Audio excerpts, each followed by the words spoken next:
ये मनुष्य शरीर पाए हो, ये क्या है? एक पहेली है, एक रहस्य है।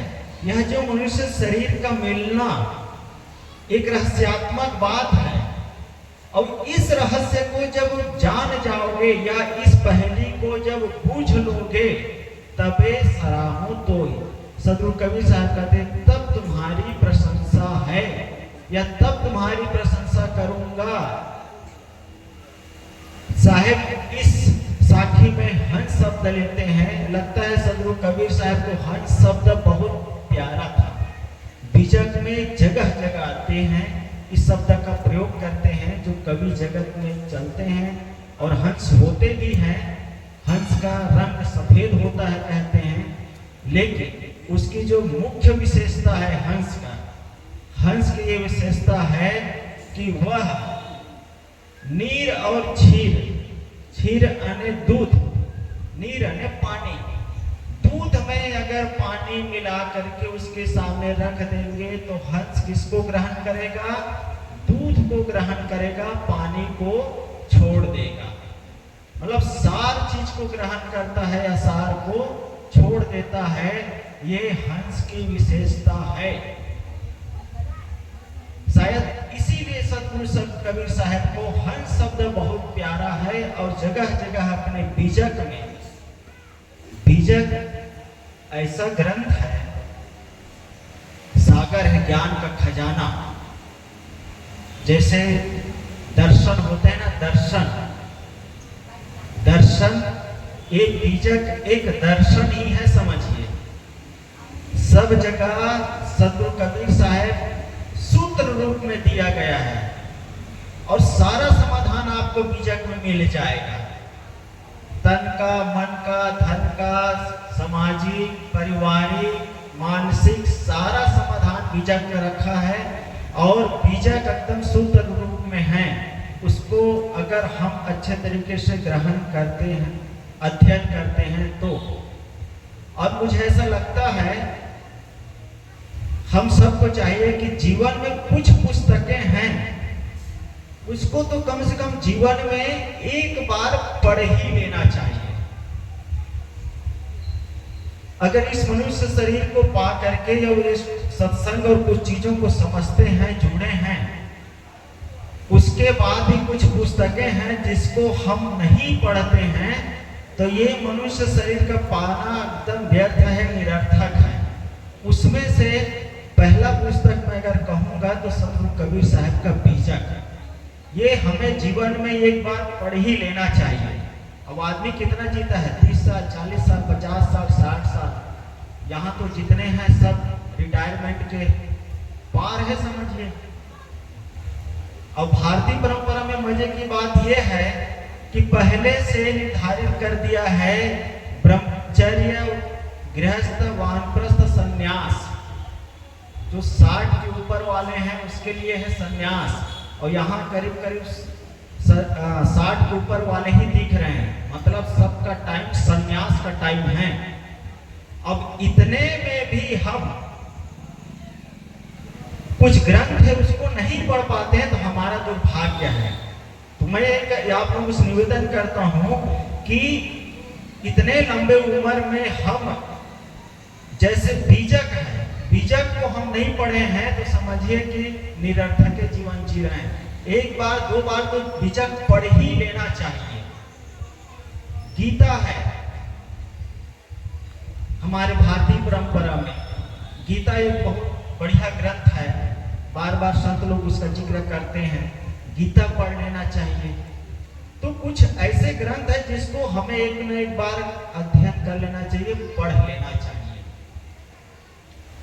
तो उसी बीजक में से सदगुरु कबीर साहब कहते हैं, हंसा तू स्वर्ण वर्ण, हे हंस तू स्वर्ण वर्ण है।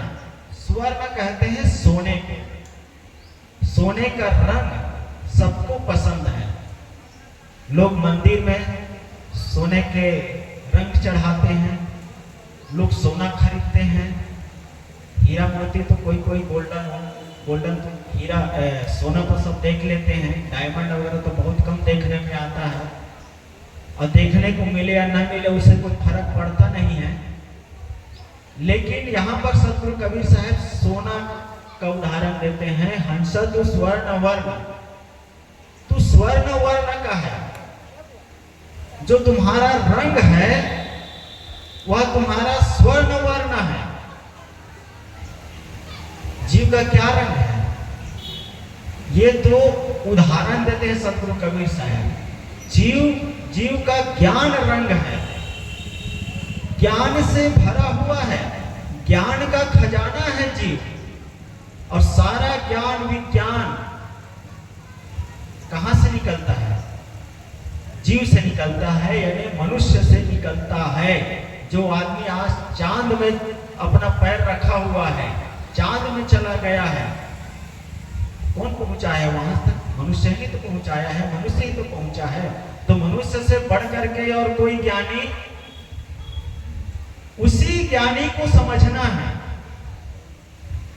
उसी ज्ञानी को समझना है।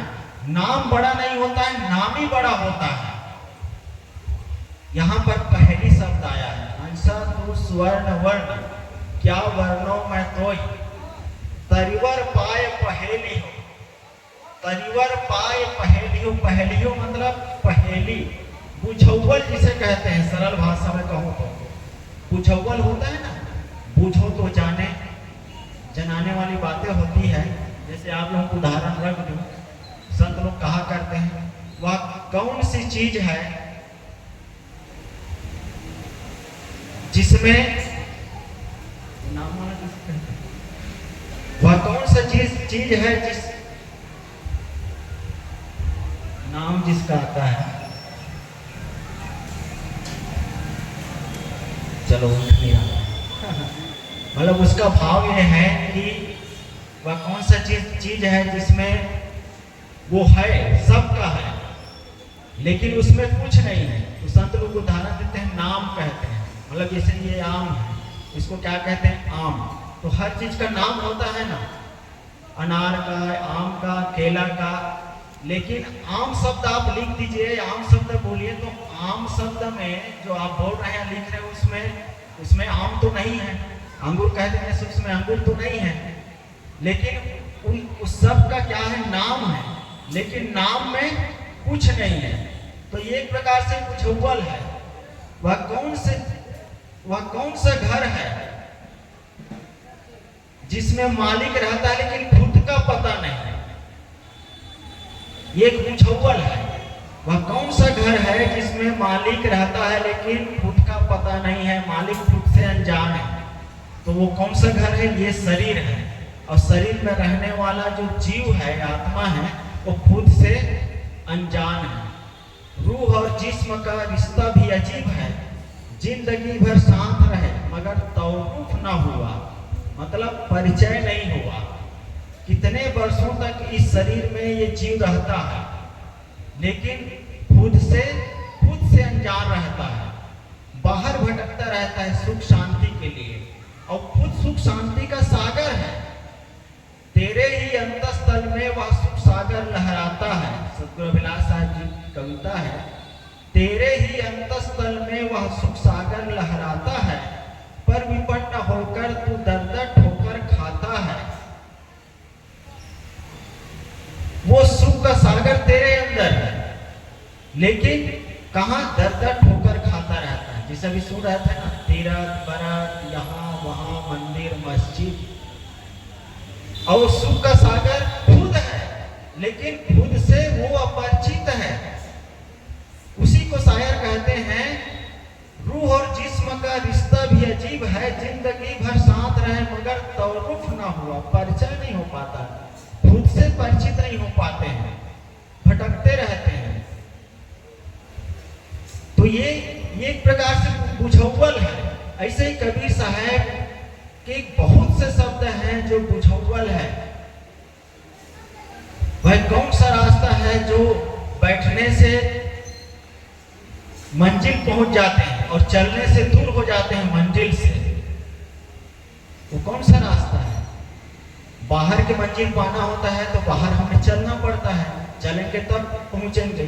कहीं भी जाना है, सकरी स्टेशन जाना है तो आप चलेंगे तब ना पहुंचेंगे, कहीं बैठे बैठे पहुंच जाएंगे।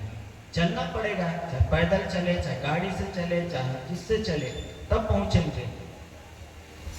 लेकिन एक ऐसी भी मंजिल है जो बैठे, कबीर साहब ने कहा, बैठे से ही पथ कटे, चला चली नहीं बात।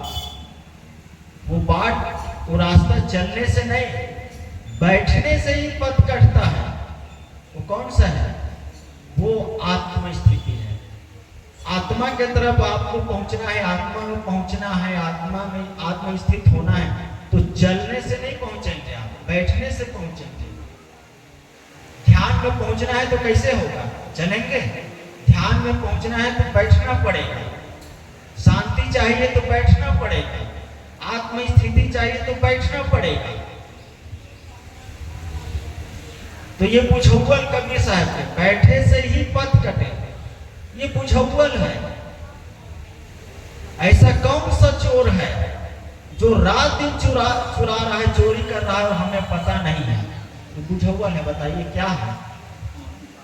ऐसा कौन सा चोर है जो रात दिन चोरी कर रहा है और हमें पता नहीं है?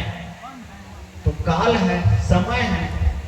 काल भी कहते हैं, समय भी कहते हैं। समय हमारे उम्र को चोरी कर रहे हैं ना, रात दिन हमारे उम्र घटती जा रही है कि बढ़ती जा रही है? घटती जा रही है।